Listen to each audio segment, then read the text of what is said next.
మమ్మల్ని ఎవరు పిలిచి అడగలేదు, మాట్లాడలేదు. ఎందుకు మేము కనిపించట్లేదు? ఇన్ని రోజులు ఓన్లీ కాంట్రాక్ట్ స్టాఫ్ నర్సెసే అనుకున్నాం. ఇప్పుడు ఇన్ని డిపార్ట్మెంట్లు బాధపడుతున్నాయి. ఇన్ని డిపార్ట్మెంట్ల కింద తలకు ఒక 10 ఓట్లు ఉంటాయి. అమ్మ, నాన్న, అత్త, మామ, ఆడబిడ్డలు, తోడుకోడళ్ళు, అన్నలు, తమ్ముళ్ళు, అక్కలు, చెల్లెళ్ళు, ఇవన్నీ మీకు యూజ్ అయ్యే ఓట్లే.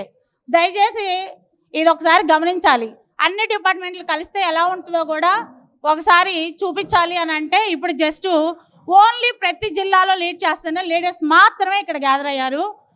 అట్లా కాకుండా అన్ని డిపార్ట్మెంట్లో అందరు ఎంప్లాయీస్ ఒక్కసారి బయటకు వస్తే ఎలా ఉంటుంది అన్నది నేను మళ్ళీ కూడా చెప్తున్నా. మాకు బయటికి రావడం ఇష్టం లేదు. మాకు పేషెంట్ సర్వీస్ చేయడమే ఇష్టం. మేము మా వృత్తి ఇష్టపడి మేము ఆ కోర్స్ చేసి ఇలా సెటిల్ అయ్యాం. కాంట్రాక్ట్లోనే 10 ఏళ్ళ నుంచి చేస్తున్నాం. మేము బయటికి రావాలన్న ఉద్దేశం లేని వాళ్ళకి మమ్మల్ని బయటికి తీసుకొచ్చే పరిస్థితి గవర్నమెంటే కలిగిస్తుంది. మేము వెళ్ళాము, కలిసాము 10 సార్లు. మీ ప్రాబ్లం ఏందని అడిగితే మేము రాం కదా ఈరోజు ఇక్కడ దాకా. మాకు రెగ్యులైజేషన్ కావాలి. ఇన్ని సంవత్సరాలు నా సర్వీస్ 11 సంవత్సరాలు.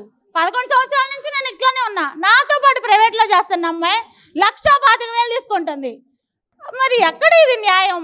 38,000 నాకెక్కడ, 1,25,000 ఆ అమ్మాయికి ఎక్కడ? ఫ్లోర్ ఇన్ఛార్జ్ అయింది, నైట్ డ్యూటీస్ లేవు, హ్యాపీగా అమ్మాయి కింద ఇంకో 4 జూనియర్ స్టాఫ్లు ఉన్నారు, చేసుకొని వెళ్ళిపోతుంది.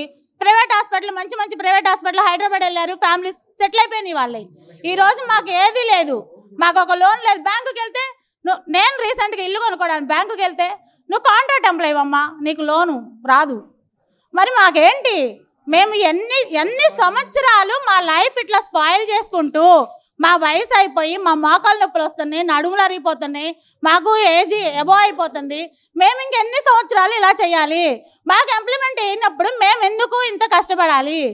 సేమ్ ఎడ్యుకేషన్, సేమ్ వర్క్, కానీ ఒకరికి ఒక జీతం ఎందుకు ఇంత వేరియేషన్? 2018లో సమాన పనికి సమాన వేతనం వచ్చింది, ఇంతవరకు అది అమలు చేయలేదు.